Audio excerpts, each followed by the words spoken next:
আসিয়া। আহা, আল্লাহর সামনে একবার মাথা নত করেছে, পৃথিবীর কোন শক্তির সামনে মাথা নত করে নাই।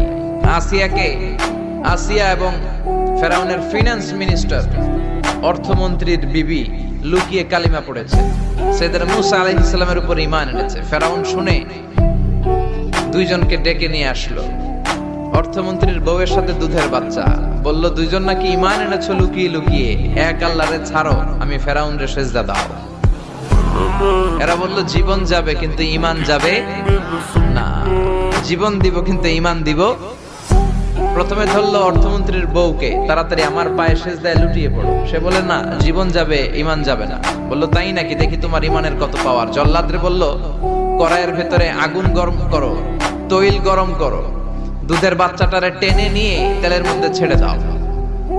কল্পনা করতে পারেন, দুধের বাচ্চাকে মায়ের বুক থেকে ছিনিয়ে নিয়ে তেলের মধ্যে ফালাচ্ছে, বাচ্চাটা রোস্ট হয়ে যাচ্ছে, আর বাচ্চাটা বড় মানুষের মতো মাকে বলছে, মা চিন্তার কারণ নাই, এটা উত্তপ্ত তেল নয়, এটা জান্নাতের বাগান। ভয় নাই মা, তুমি চলে আসো, তুমিও লাফিয়ে পড়ো, শাহাদাতের পেয়ালা থেকে মিষ্টি সুধা পান করো। মহিলার ঈমান আরো বেড়ে গেল। সে বলল আমি, জীবন যাবে ঈমান যাবে।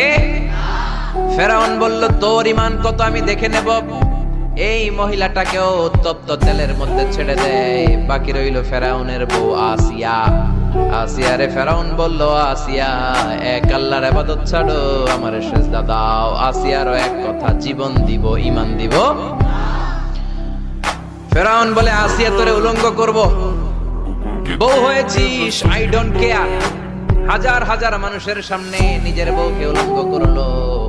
তক্তার মধ্যে উলঙ্গ বউকে শুইয়ে হাতের মধ্যে পেরেক ঢুকালো, পায়ের মধ্যে পেরেক ঢুকালো। এক একটা পেরেক ঢুকায় তক্তার মধ্যে ছিদ্র হয়ে ঢুকে আর ফিনকি দিয়ে রক্ত বেরোয়।